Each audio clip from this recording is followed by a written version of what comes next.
everyone, thanks so much for clicking onto the video. Today we're going to be learning about chemical equilibria and Le Chatelier's principle. So these are the learning objectives. The first are to basically explain about reversible reactions, and then we're going to look at Le Chatelier's principle and what that really means and what he stated. And then we're going to look at how catalyst doesn't affect the position of equilibrium. The last two learning objectives will be to use the Chateliers principle to predict the effect of changes in temperature, pressure, and concentration on the position of equilibrium, and to explain why, for a reversible reaction using an industrial process, that a compromised temperature and pressure may be used. A reversible reaction is a reaction that can be made to go in either direction depending on conditions. So, for example, we could have calcium carbonate being heated to form calcium oxide, the solid, and carbon dioxide gas. Now, in an open system where the carbon dioxide gas is allowed to escape, this would just be a one-way reaction. It would just be from left to right. However, if we used a closed system, so we had it in a box, for example, so if we had some calcium carbonate in a box and heated that,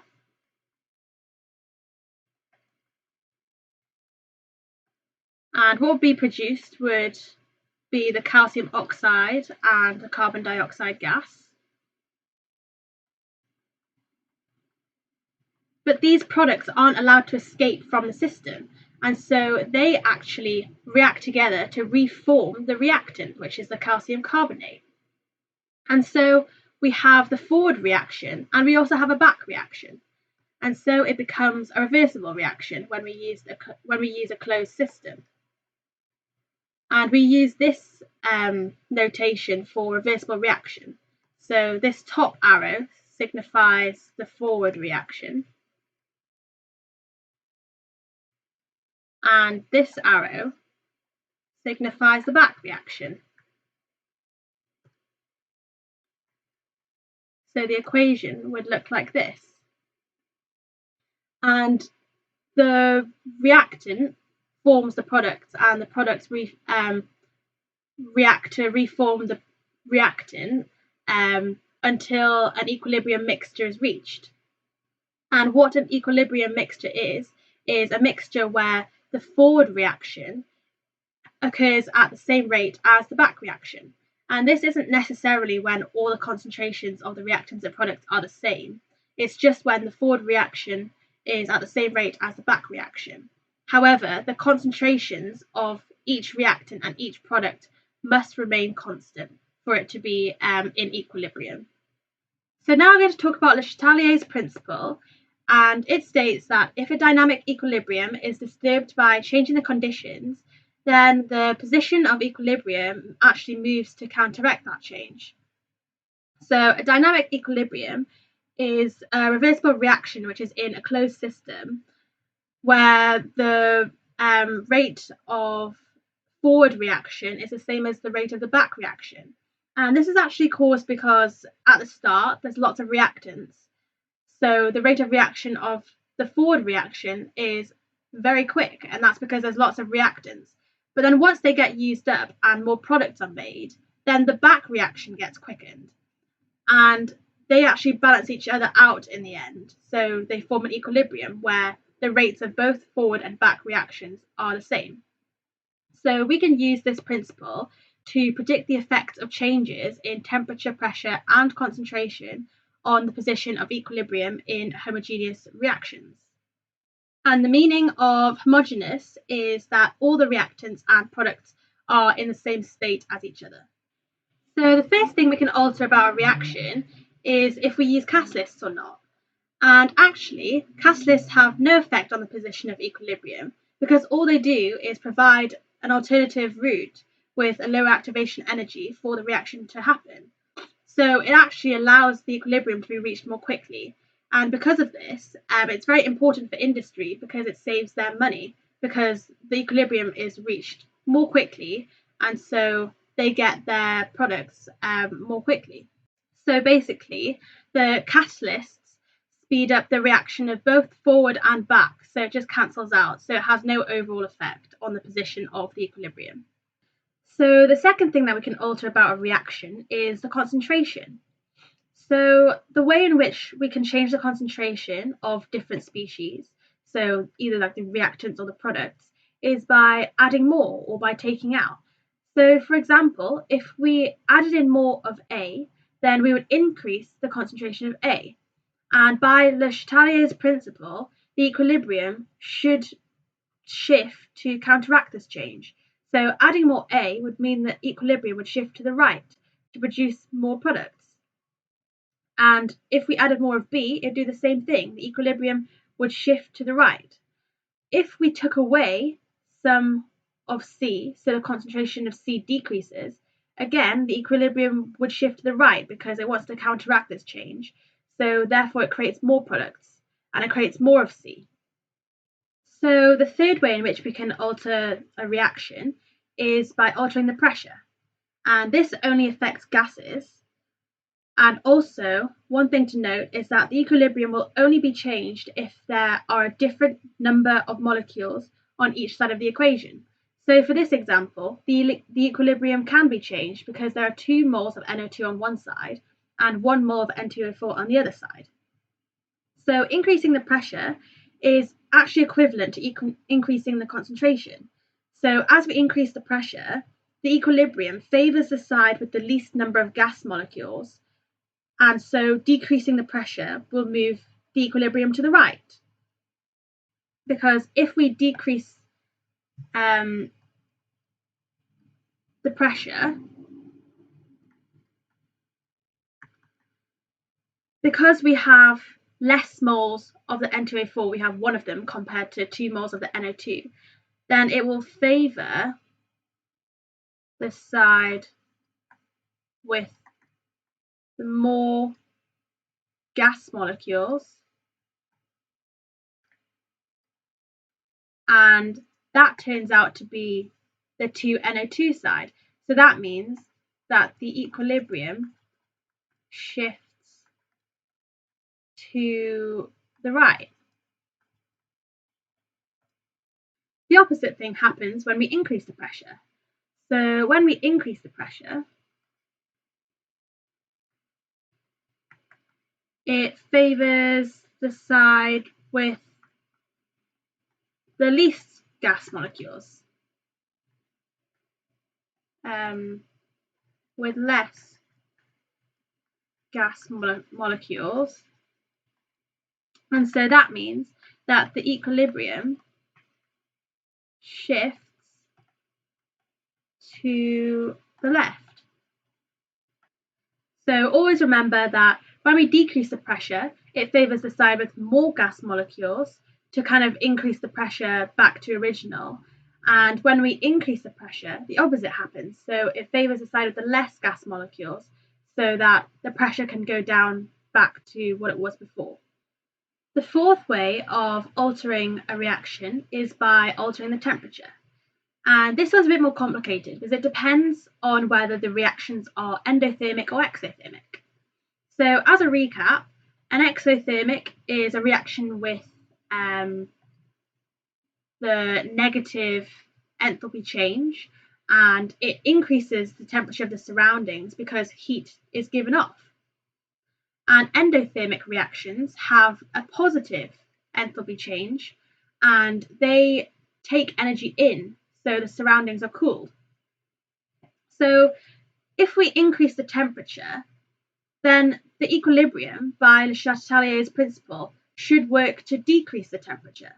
So that means that it would favour the endothermic reaction because that would cool. So if we increase the temperature,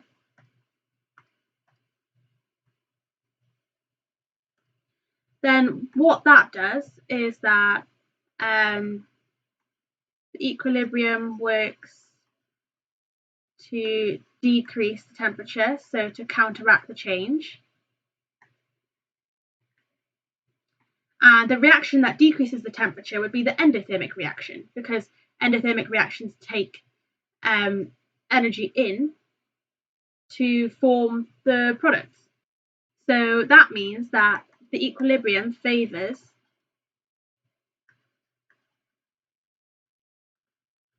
the endothermic reaction, which in this case is the back reaction.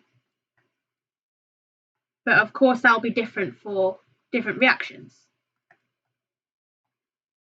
And then the opposite thing for decreasing the temperature. So if we decrease the temperature, then equilibrium works to increase the temperature, so to counteract the change. That's what Le Chatelier's principle states. And then that means that the equilibrium favours the exothermic reaction because that increases the temperature of the surroundings. And so for this example, the forward reaction is favoured.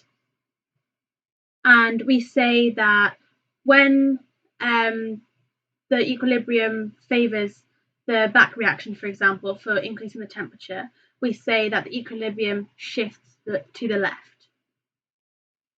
And for decreasing the temperature, we say that the equilibrium shifts to the right.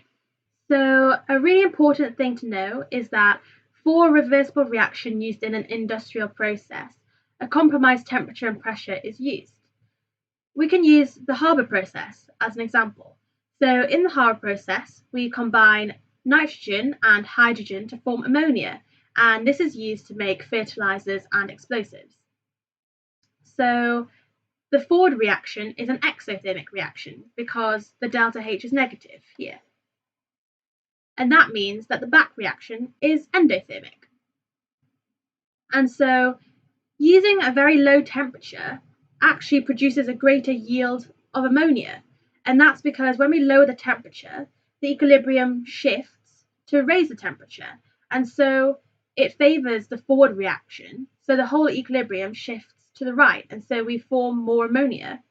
But using a very low temperature can be really slow, and this slows the rate down. And so that's why we use a compromised temperature of 450 degrees. Because that way we can get a high yield of ammonia, but also the reaction won't be too slow to cost lots of money. The second point is that if we use a high pressure, then that produces a greater yield of ammonia.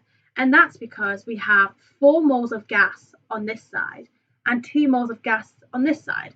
So if we increase the pressure, then the equilibrium favours the side with the least gas molecules because it wants to decrease that pressure. And so the equilibrium shifts to the right again, like for the temperature. And so there's a greater yield of the ammonia. However, a compromise has to be used, and that's due to safety implications and also the cost of producing such high pressure. And so the pressure we use is 200 atmospheres. An atmosphere is just a unit of pressure. So now we're going to move on to some questions. The first one says, this graph shows how changes in the temperature and pressure affect the equilibrium yield of ammonia in the Haber process. So question A asks us, why do we need to find a compromised temperature and pressure? Well, from the graph, we can see that if we use a really low temperature, such as 350 degrees Celsius, the yield of ammonia is the biggest. However, if we use such a low temperature, it would cost the building running the plant a lot of money because the rate of reaction is very, very slow. And so they would have to pay for stuff like lighting and staff members to monitor the reaction. And for pressure, if we look at the graph again, if we use a higher pressure, such as 400 atmospheres, we get a bigger yield of ammonia compared to if we use 100 atmospheres, just looking at this 550 degrees Celsius, because the yield is at about 12% for 100 atmospheres, and for 400 atmospheres, it's about 21%. So it's a lot of difference, but running at such high pressure is actually not very safe and also very expensive. So that's why we need to find a compromise of temperature and pressure so we can get a good amount of ammonia so the yield is quite good, but it won't cost too much. For B, what temperature should we use and why? For the Haber process, it's good to just remember the pressure and the temperature because it comes up quite a lot. So for B, we normally use a temperature of 450 degrees Celsius. And this is because it gives us quite a good yield, but isn't too low a temperature so that the rate of reaction is very slow and it costs us a lot. For C, what kind of pressure should we use and why? So the pressure we use is 200 atmospheres. And that's because it's a good balance of having a good amount of yield of ammonia, but also not being too high for it to be unsafe and for it to cost lots. So if we were using the 450 degrees Celsius and the 200 atmospheres, then our yield would be about 36%. So it's not too bad. Now, the catalyst that we use in the Haber process is actually iron. And what it does is that it just speeds up the rate of reaction. And so it should save the company money. Before we start with number 2, feel free to click off the video and try it out for yourself first. So in which of the following reactions will the position of equilibrium be affected by changing the pressure? So what we need to remember is that with pressure, it can only apply for gases, and second of all, it only affects the position of equilibrium if there are a different number of moles of gas on each side of the equation. And so we can see that A has 2 moles of gases on the right and 1 mole of gas on the left. So that means that for A, yes, the equilibrium will be affected by a change in the pressure because there are a different number of moles on each side of the equation. And then for B, we can see that we have 2 moles on the left-hand side and also 2 moles on the right-hand side. So that means that no, the position of the equilibrium won't be affected by changing the pressure because there are the same number of moles of gas on both sides of the equation. Hi everyone, thanks so much for clicking onto the video. We're going to look at some harder questions for the topic of equilibrium. So the first question says, the equation for the formation of ammonia is shown below. Experiment A was carried out starting with 1 mole of nitrogen and 3 moles of hydrogen at a constant temperature and a pressure of 20 megapascals. Curve A shows how the number of moles of ammonia present changed with time. Curves B, C, and D refer to similar experiments, starting with 1 mole of nitrogen and 3 moles of hydrogen.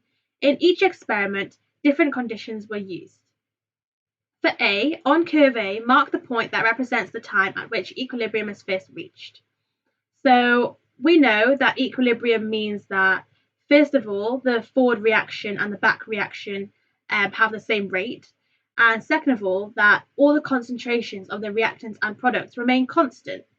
And so the point where A reaches equilibrium must be here,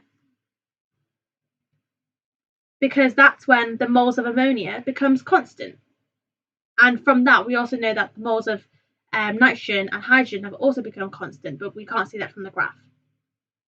For B, use the Chateliers principle to identify which one of the curves, B, C, or D, represents an experiment carried out at the same temperature as experiment A, but at a higher pressure. Explain why this curve is different from curve A. So looking at the equation, we have 4 moles of gas on the left and 2 moles on the right. So that means that when we increase the pressure, the equilibrium shifts to decrease the pressure. So it favours the side with the least moles. And this is actually the right-hand side. And so when we raise the pressure, that means our yield of ammonia will increase. And so if we've used a high pressure, that means that we have more moles of ammonia at the end. And so the curve we're looking for must be B, because that's the only curve which has more moles of ammonia at the end compared to A. For C, identify which one of the curves B, C, or D represents an experiment in which the conditions are the same as in experiment A, except that a catalyst is added to the reaction mixture. Explain your choice of curve. So the thing to remember about catalysts is that it doesn't affect the equilibrium. It only speeds up the rate of reaction by providing an alternative route with a lower activation energy. And so that means that the curve we're looking for must be C, because that is the only curve where the moles of ammonia at the end is the same as A, but the rate of reaction at the start has sped up significantly, so that actually our yield of product is a lot more than A. So feel free to pause the video again before we start on question 2. So give one reason why most collisions between gas phase reactants do not lead to a reaction. State and explain 2 ways of speeding up a gas phase reaction other than by changing the temperature. So one reason why most collisions between gas phase reactants don't lead to a reaction is that the reactants need to possess the right amount of energy, which we call the activation energy. So they either have to have the activation energy or more than the activation energy in order for a successful collision to happen. So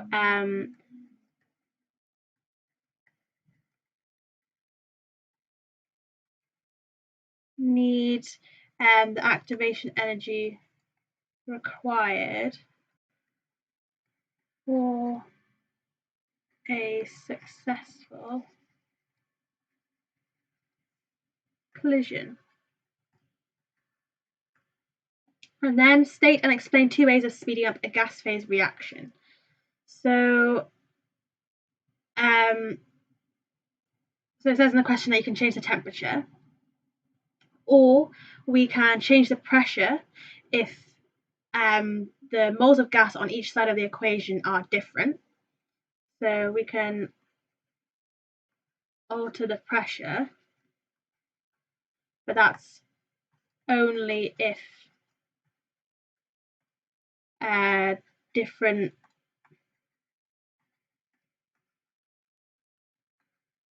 moles of gas on each side of equation